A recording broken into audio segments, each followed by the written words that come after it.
मैं Sonam Bamariya, botany department, government PG college Karauli से आपको इस वीडियो में कायक प्रवर्धन की कृत्रिम विधियों के बारे में बताने जा रही हूँ। जिसमें इससे पूर्व वाले वीडियो में आपने पढ़ा था कि कटिंग किस तरह से लगाई जाती है, कटिंग के कौन से प्रकार या मेथड हो सकते हैं। इस वीडियो में आप यह अध्ययन करेंगे कि दाब लगाना या लेयरिंग क्या होता है और इससे किस तरह से कायक प्रवर्धन कृत्रिम रूप में किया जाता है। आपको इस स्लाइड में दिखाई दे रहा होगा कि इस स्लाइड में आपको टाइप्स ऑफ लेयरिंग दिखाया जा रहा है, जिसमें आप देखेंगे। सबसे पहले तो हम ये जान लें कि दाब शब्द से क्या अर्थ है, लेयरिंग से क्या अर्थ है। किसी भी चीज़ पर दबाव देना या दबाव डालना या प्रेशर डालना दाब लगाना कहलाता है। आप देख रहे हैं कि इसमें पहला जो दबाव का तरीका या दाब लगाने का या लेयरिंग का जो तरीका है वो है माउंट लेयरिंग, और दूसरा जो तरीका है वो है एयर लेयरिंग। माउंट लेयरिंग का मतलब होता है कि टीला दाब बनाना। टीला दाब बनाना यानी मिट्टी का टीला बना करके या मिट्टी के अंदर दबा करके दाब बनाना।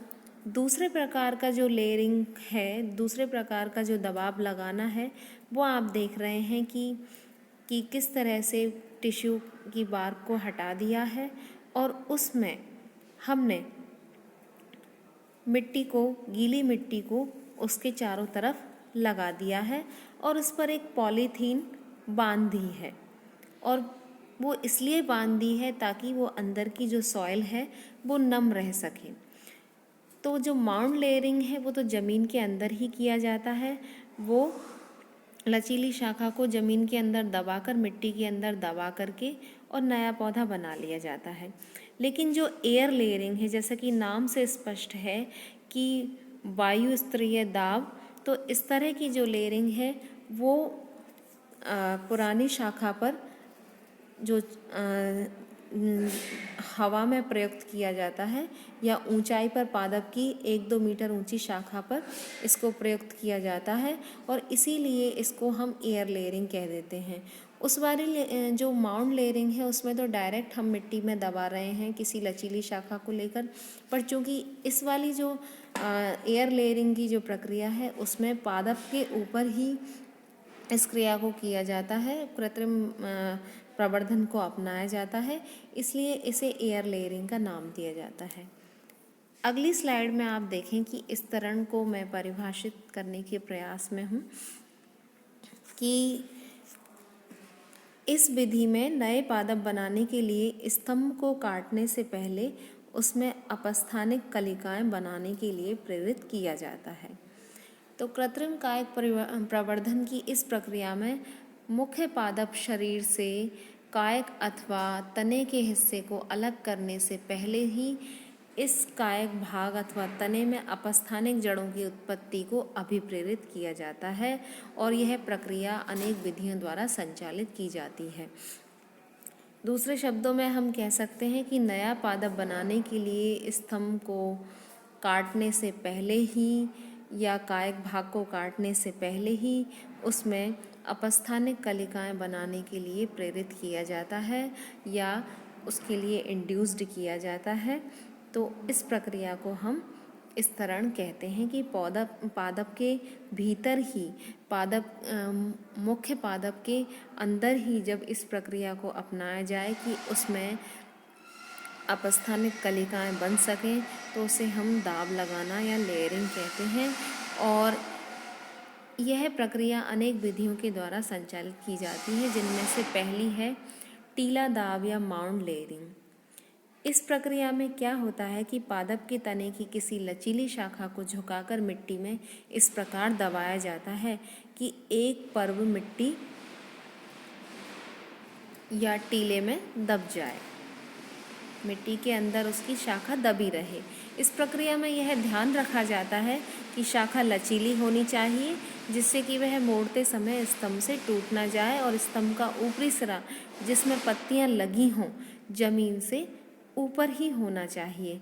कुछ समय बाद पर्व संधि से अपस्थानिक जड़ें निकल आती हैं और जड़ें निकलने पर इस दाब को काट कर मात्र शाखा से अलग कर दिया जाता है और एक स्वतंत्र पादप के रूप में ऐसे पादप को अलग करके जो वृद्धि कर सकता हो उसको हम अलग कर देते हैं। आम, मोगरा, स्ट्रॉबेरी इत्यादि की नई जो कई उत्तम किस्म हैं वो दाब विधि से तैयार की जाती हैं, क्योंकि मोगरे की और आम की जो मतलब ऊपरी शाखाएं होती हैं काफ़ी लंबी हो जाती हैं और इतनी लचीली होती हैं कि उन्हें नीचे दबाया जा सकता है और उत्तम किस्में प्राप्त की जा सकती हैं। अब हम बात करते हैं दूसरे प्रकार के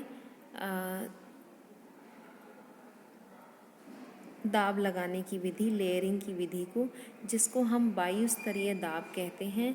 इसको गुट्टी या मुकुलन दाब भी कहा जाता है। ये कृत्रिम कायिक प्रवर्धन की प्रक्रिया उन पौधों के लिए विशेष रूप से उपयोगी है जिनकी शाखाएं नीचे जमीन के पास नहीं होती अथवा बहुत ऊपर लगी हुई होती हैं, जिनको जमीन के पास लाना संभव नहीं होता, जैसे कि अनार, नारंगी, अमरूद और लीची ऐसे ही कुछ पौधों के उदाहरण हैं। इस प्रक्रिया में कृत्रिम प्रवर्धन के लिए शाखा अथवा तने में छाल की बाहरी परत अथवा वलय को हटा दिया जाता है और इसके ऊपरी किनारे की तरफ एक तिरछा चीरा लगा देते हैं।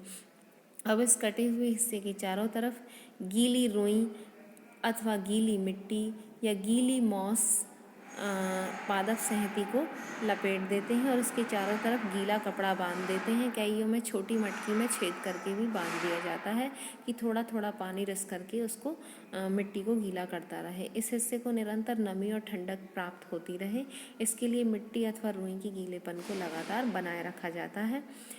अब कुछ सप्ताहों के पश्चात इस कटे हुए क्षतिग्रस्त भाग से अपस्थानिक जड़ें फूटने लगती हैं। इसके बाद जड़युक्त शाखा को मुख्य पौधे से अलग करके मिट्टी में रोप दिया जाता है और उचित सार संभाल की जाती है, जिससे यह नए पौधे में विकसित हो जाता है। तो आप ये पहली विधि देख रहे हैं, ये टीला दाब विधि है, जिसमें पास की नज़दीक की शाखा को मिट्टी के अंदर दबा दिया है पेरेंट पादप से दूर करके, और आप देख रहे हैं कि काफ़ी समय के बाद अपस्थानिक जड़ें उससे निकल आती हैं और एक नया पौधा बन जाता है। आप उम्मीद है आपको माउंट लेयरिंग क्लियर हो गया होगा। इसके बाद इस चित्र में भी यही है कि पेरेंट प्लांट से नज़दीकी शाखा को लेकर मिट्टी में ज़मीन में दबा दिया गया है और उसमें से नए नए पादप फूट रहे हैं और उनकी जड़ें भी अलग से निकलने लगी हैं। तो ये आपकी माउंट लेयरिंग मेथड है और इसमें दोनों ही प्रकार में से मैंने निचला वाला प्रकार लिया है, जो आपका दूसरा प्रकार या लेयरिंग का एयर लेयरिंग टाइप है।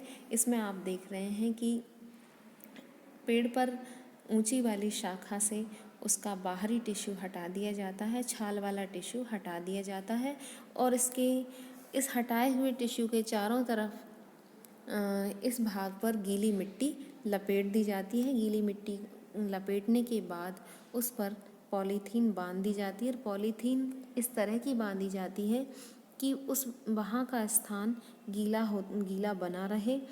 कई जगह क्या होता है कि इन पर हार्मोन्स का छिड़काव भी कर दिया जाता है।